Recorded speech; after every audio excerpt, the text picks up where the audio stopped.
C'est mercredi. On rejoint donc Karen Larocque, ex-psychologue spécialisée en autodéveloppement pour notre rendez-vous hebdomadaire en santé psychologique. Bonjour Karen. Bonjour Joliane. Karen, on sait, on traverse un temps de crise. Ça peut être difficile et ça peut être très difficile de maintenir notre équilibre psychologique. Ben absolument, on est vraiment en train de traverser une tempête. Tu sais. On est dans les vagues depuis des semaines. Puis c'est difficile de garder l'équilibre quand on traverse des vagues comme ça. J'ai une collègue, Michel Larrivée, qui disait l'important dans la vie, c'est pas la grosseur de la vague, c'est l'équilibre du marin. Fait que c'est ça que j'ai envie de vous parler ce matin, parce qu'on n'a pas beaucoup de pouvoir sur les vagues. Tu sais, on n'a pas de pouvoir sur les fréquences des vagues, la hauteur des vagues.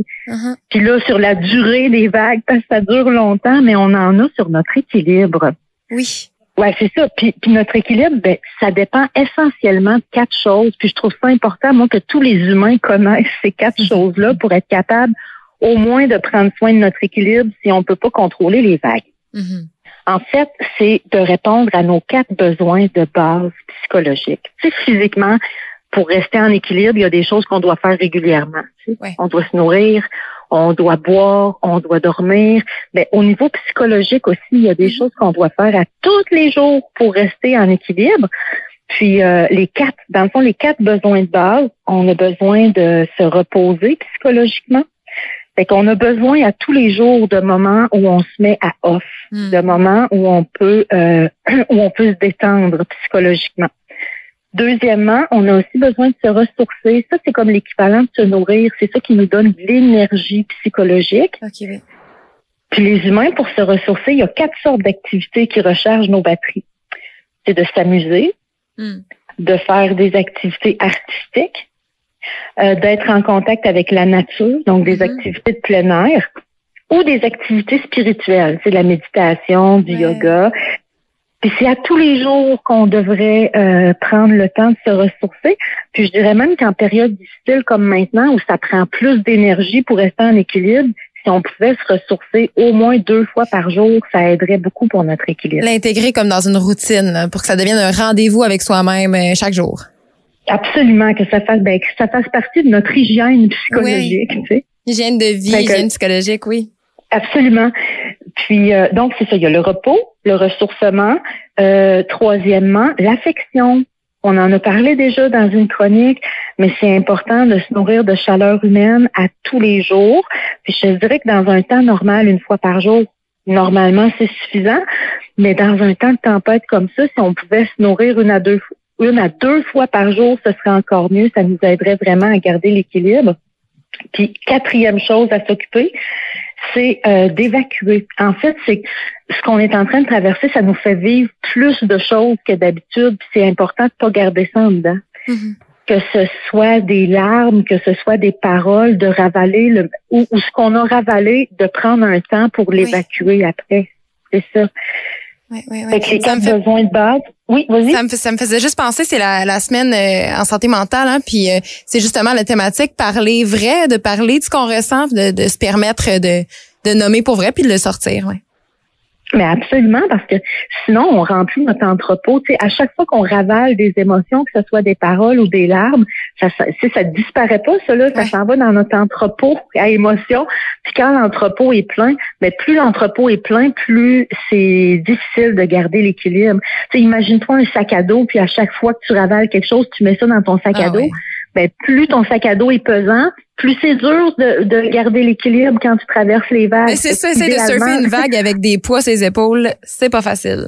Ben absolument. Fait que c'est important de se délester de ça pour augmenter nos chances, en fait, de rester en équilibre malgré les vagues qu'on est en train de traverser. Puis là, pour éviter à toujours être en train de se questionner, OK, j'ai-tu assez d'affection, là? Je me suis ressourcée aujourd'hui, je me suis assez reposée. Faut pas faire d'anxiété, là. Non, c'est ça, pour pas se mettre à capoter avec ça.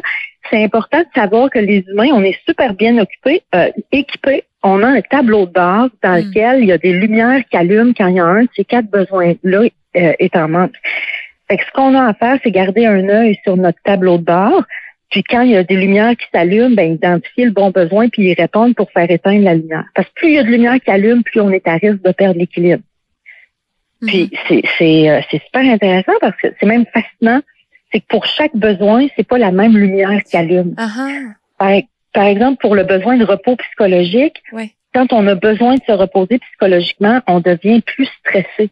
Fait que là, les lumières qui allument dans le tableau de bord, on a des tensions musculaires, on devient hyper vigilant, on sursaute à rien.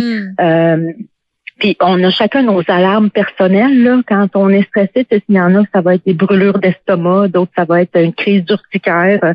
Ouais, psychosomatique un peu, là.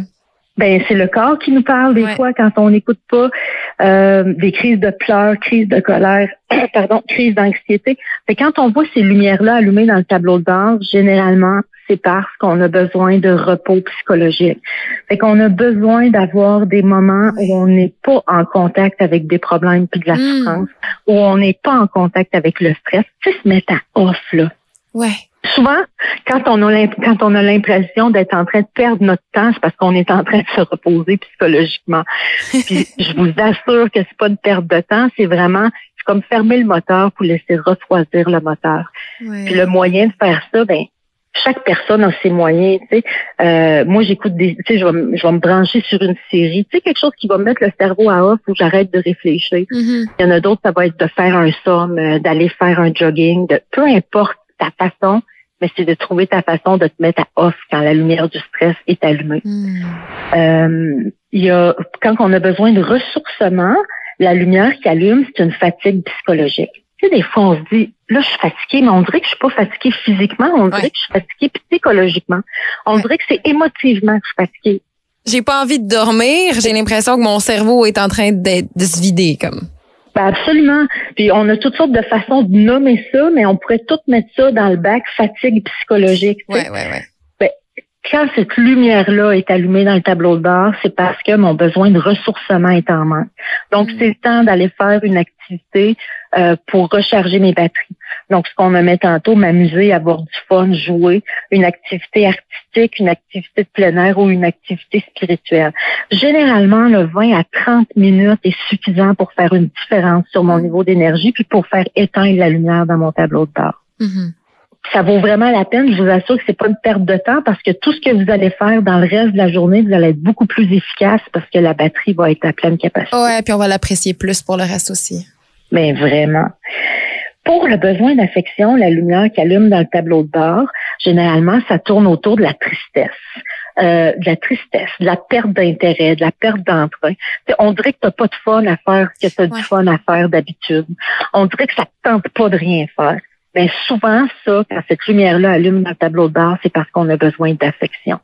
Fait que trouve le moyen de te relier à un de tes humains vitamines dans ta vie, les humains qui te nourrissent. Puis, généralement, un 20 à 30 minutes de te sentir relié à un humain vitamine devrait faire éteindre la lumière dans le tableau de bord. Un humain vitamine, c'est beau. Oui, puis on a intérêt à en avoir quelques-uns dans notre vie parce qu'ils sont pas toujours disponibles. Moi, je dis tout le temps que ça nous prend un minimum de 3 humains vitamines dans notre vie. Ben oui, puis on veut pas saturer nos humains vitamines non plus. Donc, c'est vrai que c'est bon d'en avoir quelques-uns. Oui, c'est ça. Pour les butiner. Les butiner tranquillement. Oui.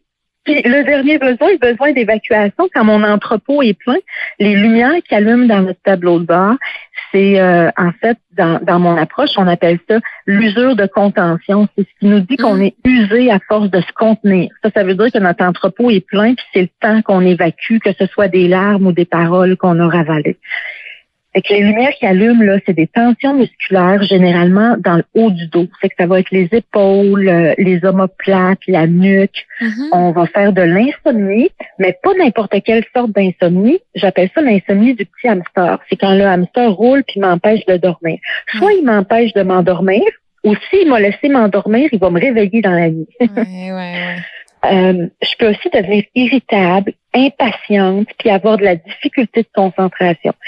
Il y a beaucoup de symptômes quand notre entrepôt est plein, que ça peut avoir l'air grave, notre affaire, mais c'est pas si grave que ça. Là, c'est simplement que mon entrepôt est plein, puis ce que j'ai besoin, c'est d'évacuer mes larmes, puis d'évacuer les mots. Puis, tu sais, là, on a parlé assez rapidement des besoins. Si jamais vous avez l'intérêt pour en apprendre plus sur ces 4 besoins-là, j'ai un article qui en parle en profondeur sur mon site Internet. Mon site, c'est simplementhumain.com. Puis l'article s'appelle l'ABC de l'équilibre psychologique. Et là, je parle vraiment en profondeur de chacun des besoins, comment on peut y nourrir, comment on peut nourrir chacun, puis tout ça. Donc, si on t'a écouté, on a reconnu quelques lumières qui commencent à s'allumer dans notre tableau de bord. On veut plus d'informations. On va visiter le simplementhumain.com. Absolument. Vous allez trouver là tout ce qu'il faut pour aller plus loin. Hey, merci pour ces trucs de surf, Karen, aujourd'hui, pour l'équilibre. On peut te retrouver ce soir en conférence? Oui, ce soir, je suis en conférence. C'est gratuit, c'est sur Zoom. Pour le lien, vous pouvez aller sur ma communauté privée sur Facebook. C'est Je suis simplement humain. Là, il va y avoir le lien Zoom. Donc, c'est à 19h ce soir et on va parler du stress. On va parler de comment on peut réduire notre courbe du stress. Je vais parler de la mécanique du stress, comment ça fonctionne le stress, qu'est-ce qui fait que ça monte, qu'est-ce qui fait que ça descend, quand est-ce que ça nous rend malade. Puis je vais donner plusieurs trucs et astuces pour réduire la courbe du stress. On a déjà parlé dans une chronique du langue-épaule-bedon, mais là, je vais transmettre d'autres trucs en plus du langue-épaule-bedon pour réduire la courbe du stress. Alors, c'est un rendez-vous. On va visiter ta page Simplement Humain et on se rejoint sur Zoom à 19h pour ces autres trucs-là, ces autres outils-là. Merci, Karen, de continuer de partager des trucs comme ça avec nous. On se retrouve la semaine prochaine. C'est un grand plaisir pour moi. Merci, Joliane.